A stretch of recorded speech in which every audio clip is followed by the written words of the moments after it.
দর্শক, কলকাতার new market এলাকায় আবাসিক হোটেলে লাগা আগুনের আরও বিস্তারিত খবরাখবর জানাতে সেখান থেকে আমাদের সাথে সরাসরি যুক্ত হয়েছেন শুভজিৎ পুততুণ্ড। শুভজিৎ, যে 6 জন দগ্ধ অবস্থায় আছেন তাদের অবস্থা এখন কেমন, সব মিলিয়ে পরিস্থিতি এখন কেমন দেখছেন জানাবেন আমাদের। নগদ নিয়ে এলো হার না মানা হার অফার। সর্বনিম্ন 10,000 টাকা রেমিটেন্স নগদে পাঠালে থাকছে স্বর্ণের হার জেতার সুযোগ। জয়ী 6 জনের মধ্যে 2 জনের অবস্থা আশঙ্কাজনক, বাকি 4 জনের অবস্থা কিন্তু এখন কিছুটা স্থিতিশীল। আপনি যদি দেখেন এই মুহূর্তে পশ্চিমবঙ্গ সরকারের পক্ষ থেকে 3 জন মন্ত্রীকে মূলত পাঠানো হয়েছে এখানে। তাপস রায়, অগ্নিমিত্রা পাল এবং পূর্ণিমা চক্রবর্তী, তারা কিন্তু ব্রিফ করছেন এবং তারা বেশ কিছুক্ষণ আগে প্রায় 30 মিনিট আগে তারা ঘটনাস্থলে এসেছেন এবং সেখানে তারা পুলিশ আধিকারিকদের সাথে কথা বলেন, গোটা ঘটনার ব্রিফ তারা তোলে এবং তারপরেই কিন্তু তারা এই এলাকার যে ঘটনাস্থল তারা বেশ কিছুটা ঘুরে দেখে এবং এখন গণমাধ্যমের সাথে তারা কথা বলছেন। তারা কিন্তু গোটা পরিস্থিতি তারা মুখ্যমন্ত্রীকে জানাবেন, যেহেতু যদি আপনি জানেন যে পশ্চিমবঙ্গের এই নতুন সরকার পরিবর্তনের পর ফায়ার ডিপার্টমেন্ট সেটা কিন্তু সম্পূর্ণটাই মুখ্যমন্ত্রী শুভেন্দু অধিকারীর হাতে রয়েছে এবং তাকেই কিন্তু প্রতি ঘটনা সেটা কিন্তু তারা ব্রিফ করছে। আপনি যদি জাস্ট হোটেলের বিল্ডিং এর মুখটা আপনি দেখেন, এই একটা বিল্ডিং এর মধ্যে আপনি শুধু দেখতে পাবেন, আমি ক্যামেরা পার্সন বিক্রমকে রিকোয়েস্ট করবো দেখানোর জন্য, যে একটা বিল্ডিং এর মধ্যে 5তলার বিল্ডিং, তার মধ্যে hotel Taiba, hotel Raiko, hotel panorama, hotel star city, একটা হোটেল মূলত এইগুলোর একটা বিল্ডিং এর মধ্যে এত বেশি হোটেল, তার মধ্যে আবার অ্যাডভোকেট, সলিসিটারের অফিস পর্যন্ত রয়েছে। সব মিলিয়ে এটা কিন্তু বেশ আশঙ্কাজনক একটা পরিস্থিতি। আপনি আপনাদের সাথে এগুলো থাকার জায়গা, এগুলো হোটেল বানিয়ে দিয়েছে। বাংলাদেশি নাগরিক? হ্যাঁ, কবে এসেছেন? আমি মাঝখানে গিয়েছি। কিরম নিরাপত্তার পরিস্থিতি কি দেখছেন? কোনো নিরাপত্তা নাই। আমরা বাংলাদেশি, আমরা হোটেলে থাকি, তো নিরাপত্তার তেমন না, আতঙ্কিত প্রোটেকশন দিচ্ছে। এখন হলো একটা ফ্ল্যাটে 2টা রুম টুম করে, এই ঝামেলা এখানে একটু অনেক কনজাস্টেড, যার জন্য একসাথে হুড়াহুড়ি করে 5 জনে বেরোতে পারবে না।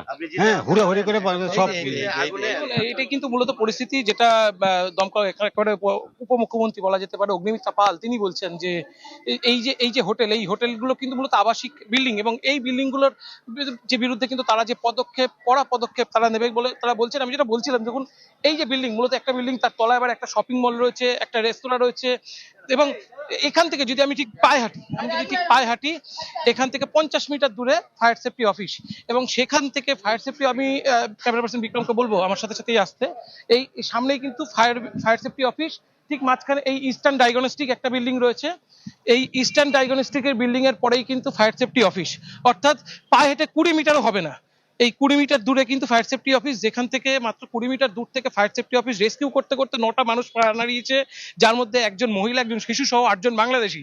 এবং 7 সকালে বাংলাদেশের কনসুলার বাংলাদেশ দূতাবাসে তিনি কিন্তু এই ঘটনাস্থল পর্যবেক্ষণ করেছেন, তিনি গোটা এরিয়া ঘুরে দেখেছেন এবং তার রিপোর্ট কিন্তু তিনি পররাষ্ট্র মন্ত্রণালয়ে পাঠিয়ে দিয়েছেন ইতিমধ্যেই। বা একেবারে দূতাবাসের যে প্রধান কর্মকর্তা হাই কমিশনার, তিনি সকাল থেকে কোথায় গেছেন, তিনি সকাল থেকে কোথায় বডি রয়েছে সেটুকখানি পুলিশের থেকে তিনি সহযোগিতা পাচ্ছেন না। তার সাথে কথা বলছিলাম, তিনি ঘুরছেন, মূলত তিনি কলকাতা মেডিকেল কলেজে গেছিলেন যে নিহতদের পরিচয় জানতে। এখনো পর্যন্ত দূতাবাসের কাছে নিহতদের পরিচয় নেই। দুপুর 1:30টায় আগুন লেগেছে, বডি রেস্কিউ হয়েছে 3টে নাগাদ, 6 জন আহত রয়েছে, কারোর পরিচয় দূতাবাসের কাছেই নেই এবং দূতাবাস এখন এই পরিচয় জানার জন্য তারা ঘুরছে। আমাদের কাছে জিজ্ঞেস করছিলেন দূতাবাস কর্মকর্তারা যে কোথায় বডিগুলো রয়েছে, কোথায় আহতরা রয়েছে। তা আমাদের কাছে যে তথ্য আমরা তাদের হাতে জানানোর পর তারা এখন সেই হাসপাতালে যাচ্ছে এবং সেখান থেকে তারা পর্যবেক্ষণ করবে।